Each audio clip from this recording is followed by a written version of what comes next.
बिस्मिल्लाहिर्रहमानिर्रहीम सल्लल्लाहु अला हबीबिही मुहम्मद व आलिहि व अस्हाबिहि वसल्लम। अभी जिन बच्चों का टेस्ट क्लियर हो गए, PMA 154 लॉन्ग कोर्स की मैं बात कर रहा हूँ और इंटरव्यू की प्रिपरेशन कर रहे हैं, तो बेटा इंटरव्यू के हवाले से बहुत से आपके जहन में क्वेश्चंस होते हैं और पूछते रहते हैं मेरे नंबर पे कि सर इंटरव्यू में क्या चीज़ चेक की जाती है, किस बेस पे सिलेक्शन होती है और इंटरव्यू की हमें तैयारी कैसे करनी है, कितना नॉलेज होना चाहिए तो उस बंदे को सिलेक्ट किया जाता है, ड्रेसिंग कैसी होनी चाहिए, आई कांटेक्ट कैसा होना चाहिए, आपका बिहेवियर कैसा होना चाहिए, एटीट्यूड कैसा होना चाहिए, आपका रिटन एक्सप्रेशन और वर्बल एक्सप्रेशन, इसकी क्या अहमियत है। इंटरव्यू से पहले आपको पता है कि एक ऐसे लिखवाते हैं मुख्तलिफ टॉपिक्स पे, एक उर्दू में और एक इंग्लिश में। वो बच्चे जो प्रैक्टिस करके जाते हैं इंटरव्यू की, यानी कि प्रिपरेशन करते हैं, उनके लिए कोई मसला नहीं है इंटरव्यू, चाहे आर्मी का इंटरव्यू दे रहे हैं, चाहे नेवी का दे रहे हैं, चाहे आप एयरफोर्स का दे रहे हैं, या इवन आप ASF पुलिस का दे रहे हैं या CSS PCS का दे रहे हैं इंटरव्यू। अगर आपकी प्रिपरेशन अच्छी है, आपका नॉलेज ठीक है, आपकी इंग्लिश ठीक है, आपकी ड्रेसिंग अच्छी है, आई कॉन्टैक्ट ठीक है, कॉन्फिडेंस वैसे ही आ जाते हैं। तो इसमें मैं कुछ पॉइंट्स आपको लिखवाऊंगा जो इस बच्चे को मैंने बताए भी हैं, जो चीज़ें चेक होती हैं। उसमें कैटेगरीज हैं, ठीक है, और रेशो है, ठीक है, और उसमें लेवल्स बने हुए हैं। जैसे सबसे पहले आपका लिया जाएगा रिटन टेस्ट, ठीक है। इंटरव्यू से पहले रिटन टेस्ट मुराद मैं ऐसे की बात कर रहा हूँ। एक रिटन टेस्ट तो वो होता है जो कंप्यूटराइज टेस्ट, उसकी मैं बात नहीं कर रहा हूँ। रिटन टेस्ट में वो आपका चेक किया जाता है नॉलेज कि बेटा ये जो बच्चा आया हुआ है इसका लिखने का स्टाइल कैसा है, कितनी अच्छे तरीके से एक्सप्रेस करता है, रिटन एक्सप्रेशन कैसा है, इसका लिखाई इसकी कैसी है, प्लस इसके ने अंदर लिखा क्या है, असल चीज़ क्या है, इसके अंदर लिखा क्या है, और शॉर्ट टाइम में कैसे अपने ख्यालात का इज़हार रिटन फॉर्म में कर सकता है, कर सकता भी है कि नहीं कर सकता। जैसे माई फेवरेट पर्सनैलिटी, इस पे ऐसे आ रहे हैं, माई फैमिली पे आ रहे हैं, ठीक है। इस तरह के और टॉपिक्स हैं बहुत से ऐसे के हवाले से, तो उनकी आप प्रैक्टिस करें, जिनमें उर्दू के टॉपिक्स भी हैं और इंग्लिश के टॉपिक्स भी हैं, जिनमें से कुछ मैं आपको बता भी देता हूँ, कोई इशू नहीं है। जैसे उर्दू का टॉपिक है अदब और ज़िंदगी का ताल्लुक़, पानी की किल्लत, मेरी बुरी आदत,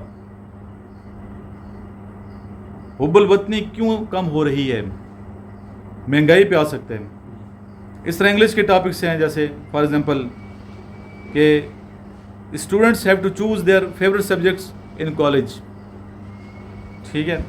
history is nothing but geography is a great man, girls are more responsible than boys, women status in Islam. तो ये क्या है, इंग्लिश के टॉपिक्स मैंने आपको कुछ बताए हैं, बाकी काफ़ी टॉपिक्स मेरे पास हैं जिनमें आप प्रैक्टिस कर सकते हैं। तो इस बच्चे को हम प्रैक्टिस करवा रहे हैं। आज किस टॉपिक पे आपने लिखे है ऐसे? माई फेवरेट टीचर पे, माई फेवरेट पर्सनैलिटी पे आपकी तैयारी हो चुकी है, ऐसा ही है। माई फैमिली पे आपकी तैयारी हो चुकी है।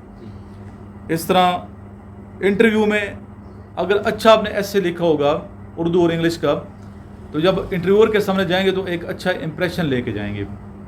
अगर आपने ऐसे अच्छा नहीं लिखा होगा तो बैड इंप्रेशन के साथ जाएंगे।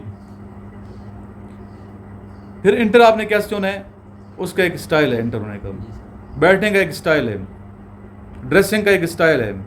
अभी इस बच्चे को मैंने बताई हैं कमज़ोरी है इसकी कि वर्बल एक्सप्रेशन में अभी ये नॉर्मल जा रहे हैं। अभी आप देख रहे हैं, महीना पहले इसकी वीडियो देख लें, अभी देख लें, अभी ये C पे है, अल्फा ब्रावो चार्ली डेल्टा और साथ लास्ट में E मैंने डाला हुआ है, यानी कि इको।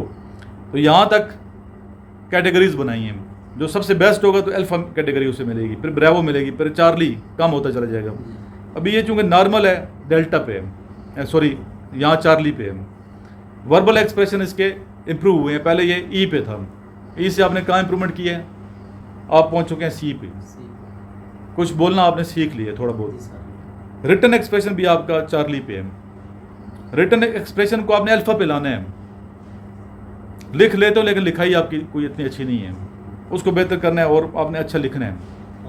इस तरह बिहेवियर एटीट्यूड में आप माशाल्लाह अल्फा पे हो, बिहेवियर आपका अच्छा है, पॉजिटिव, जितना एक महीने मेरे साथ आपने गुजारा है यहाँ पे, तो अच्छा आपने मतलब रूटीन आपने सेट की हुई है, खुद सेल्फ मोटिवेटेड हैं, रिस्पेक्ट देने वाले हैं, और कोई आपकी शिकायत नहीं आई अभी तक मुझे हासिल की तरफ से। इस तरह कॉन्फिडेंस लेवल आपका सी पे है, पहले ई पे था, जी सर। अभी किधर पहुंच चुका है, सी पे। चलो। उसमें आपने इंप्रूवमेंट किया कि ज़्यादा घर से बच्चा जब निकलता है इतना कॉन्फिडेंट नहीं होता, प्रदेश में रहता है, हॉस्टल में रहता है, तो आहिस्ता आहिस्ता इंसान कॉन्फिडेंस सीखता है। फिर सोशल होता है, लोगों से मिलता है, बातचीत करता है, मेरे मेहमानों से आप मिलते हैं, टीचर्स आते हैं, समझिए यहाँ पे और लोग आते हैं, उनसे मिल मिल के बंदा सीख जाता है। तो कॉन्फिडेंस लेवल भी आपने काफ़ी इम्प्रूव किया है, अभी सी पे हैं, लेकिन लाना आपने किस पे, अल्फ़ा पे। अल्फा। जब तक हर चीज़ अल्फ़ा पे नहीं होगी ना बच्चे आपकी, तो आपने टेस्ट नहीं देना। जी सर। जब हर चीज़ अल्फ़ा पे पहुंच जाएगी तो तब आपने रिटन टेस्ट देना है, और उसके बाद आपका इंटरव्यू इंशाल्लाह क्लियर हो जाएगा। आई कॉन्टैक्ट आपका भी डेल्टा पे है, अभी कुछ सही देख रहे हो, लेकिन वैसे आप नीचे देखते हैं लेफ्ट राइट, ऐसा ही जी है। सर। तो आई कॉन्टैक्ट मज़ीद बेहतर करना है, ठीक है।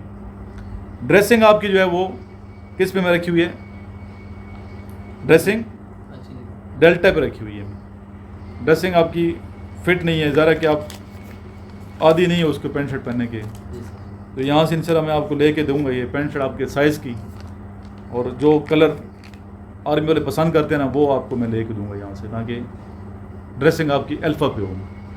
तो ड्रेसिंग भी बड़ी मैटर करती है। बहुत बच्चे कहते हैं सर हम सलवार कमीज में चले जाएँ, ड्रेसिंग ऐसे आम सी नॉर्मल सी इंटरव्यू में, तो नंबर आपके कट जाएंगे। ड्रेसिंग के मार्क्स हैं, अगर आप अल्फ़ा लेना चाहते हैं तो आपने ड्रेसिंग अपने साइज़ की और सही, मतलब ड्रेस में ये नहीं कहता कि आप बहुत महंगे ड्रेस ले लें, नॉर्मल से लें, लेकिन साइज़ फिट होना चाहिए ना, उसका प्रेस सही होना चाहिए आपका जो भी ड्रेस है। और बहुत लोग कहते हैं आप अच्छा सा परफ्यूम लगा के भी जाएँ इंटरव्यू के लिए, लेकिन मैं रिकमेंड नहीं करता उसको, क्योंकि परफ्यूम इत्र वगैरह ये फौजी लोग पसंद नहीं करते। बहुत बच्चे बहुत तेज़ लगाते हैं, वो उनकी कोफ्त होती है, वो उसे पसंद है, वो हो सकता है अगले बंदे को ना पसंद हो। स्मेल लेस होना है आपने इंटरव्यू पे, ना आपको जिस्म से बदबू आनी चाहिए, ना आपके जिस्म से खुशबुएं उठ के आनी चाहिए, ठीक है। सुरमा नहीं लगाना, दंदासा नहीं करना, कटिंग आपकी ठीक होनी चाहिए, हेयर कट वो मैं करवाऊंगा, फौजी कट करा के जाना है। दाढ़ी रखे तो ख़त आपने बना के जाना है, यह नहीं कि दाढ़ी काट दो, सुन्नत है, वाजिब है, वो आप क्यों उसको करते हैं, अल्लाह को नाराज़ तो नहीं करना ना। जी सर।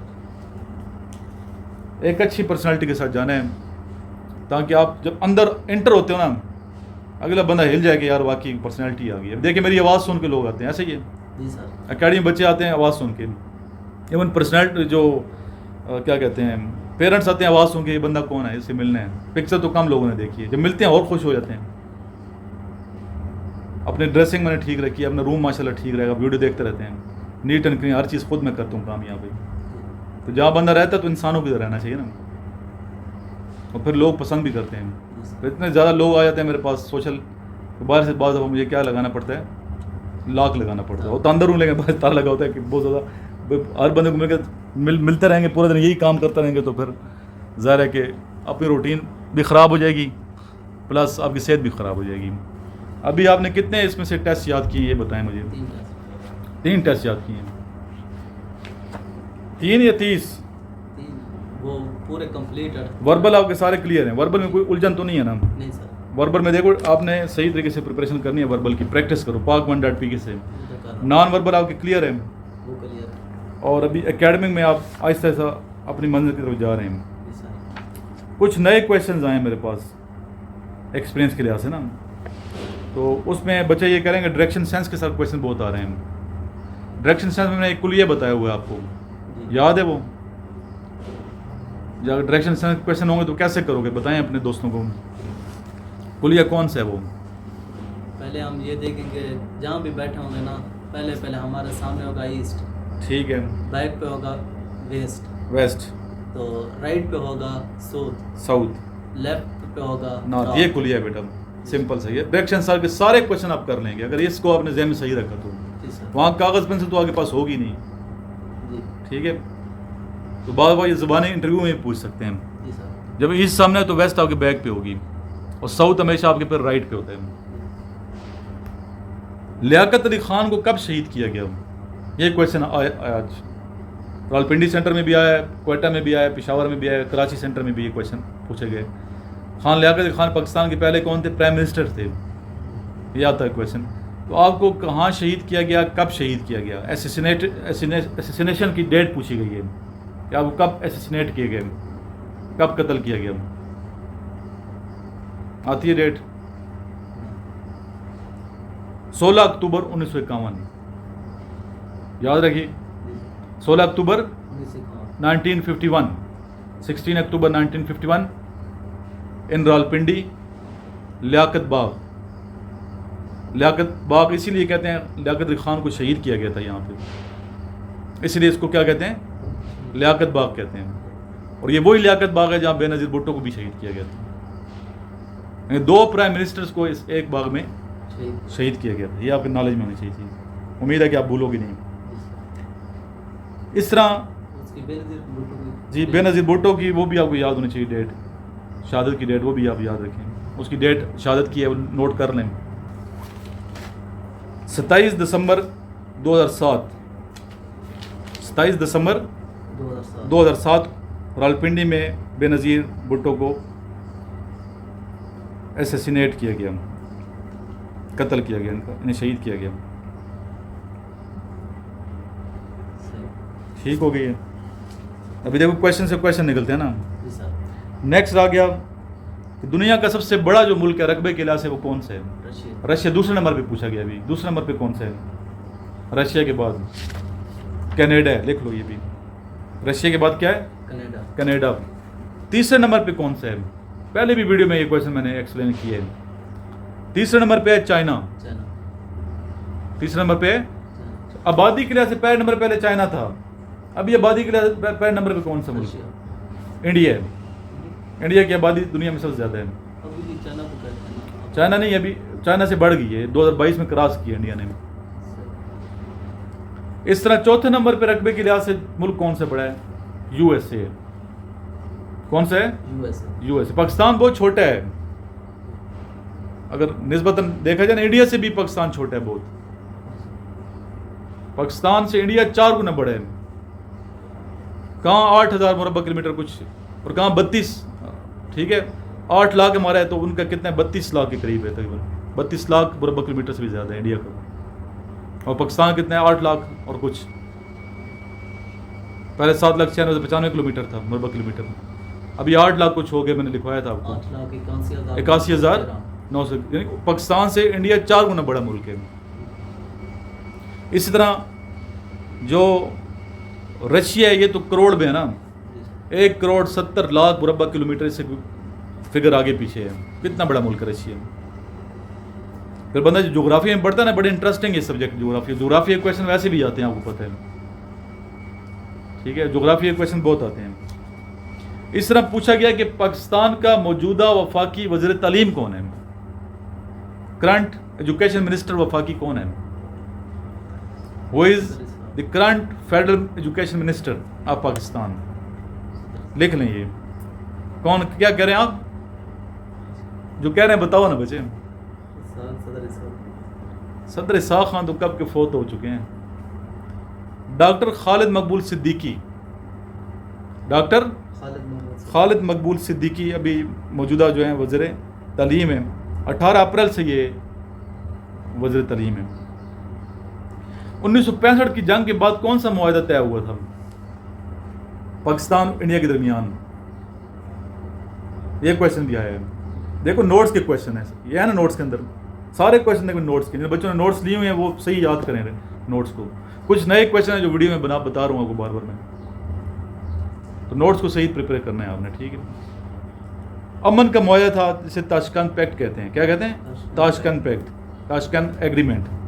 जो ये पूछा कब ये ताशकंद एग्रीमेंट हुआ? 1966 में, 10 जनवरी 1966। ये वो क्वेश्चन है जो कल परसों ने पूछे हैं स्टूडेंट से जिन्होंने पिंडी सेंटर में टेस्ट दिए।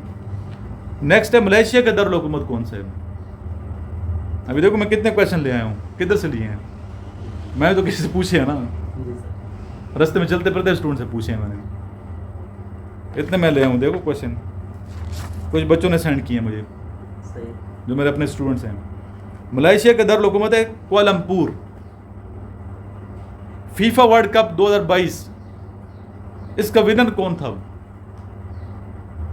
ये नोट्स के अंदर क्वेश्चन है। अर्जेंटीना। कौन विनर है? अर्जेंटीना। अभी ये क्वेश्चन पूछते थे इंटरव्यू में, अर्जेंटीना तो चलो आपने लिख लिया सही, बेटा ये बताएं कि अर्जेंटीना का कैपिटल कौन सा है? अर्जेंटीना का कैपिटल बताइए। इंटरव्यूअर को रोक नहीं सकते। एक बच्चा कहते हैं इंटरव्यूअर कौन से क्वेश्चन करे, बायो के पूछ सकता है, फिजिक्स के पूछेगा, बेटा इंटरव्यूअर को आप नहीं रोक सकते, उसकी मर्जी है, जो मर्जी पूछे, आपकी फैमिली के बारे में पूछे, आपके सब्जेक्ट के बारे में पूछे, आपके टीचर्स के बारे में पूछे, आपसे पाकिस्तान के बारे में पूछे, इंटरनेशनल लेवल के पूछे, हिस्ट्री के पूछे, जोग्राफी के पूछे, उसको तो आप लगाम नहीं डाल सकते ना कि आप सर मेरे से ये क्वेश्चन करें। उसकी मर्जी है, जो मर्जी पर्सनालिटी के पूछे, आपकी तैयारी अच्छी होनी चाहिए। अर्जेंटीना का कैपिटल है ब्यूनस एरीज, लिखते एयर्स हैं, पढ़ते एरीज हैं, ब्यूनस एरीज। नेक्स्ट लेक्चर में आपसे मैं करूंगा क्वेश्चंस जो मैंने अभी लिखवाए हैं, ये भी पूछूंगा, और 1 से लेके 30 या 35 जो याद की हुई हैं आपने, 38 तक जो टेस्ट आपने याद किए हैं इस बच्चे से, वही सुनता हूँ मैं। इस वीडियो को ज़्यादा से ज़्यादा आगे शेयर करें ग्रुप्स वगैरह में, और जो बच्चे ग्रुप का हिस्सा हैं अपने दोस्तों को ग्रुप में ज़रूर ऐड कर दिया करें ताकि उन्हें भी फ़ायदा पहुँचे। अभी भी आप देखें, नीचे देख रहे हो, आई कॉन्टैक्ट ठीक होना चाहिए। लास्ट में दुरूद सलाम सल्लल्लाहु अला हबीबिही मुहम्मदिन व आलिही व अस्हाबिही वसल्लम।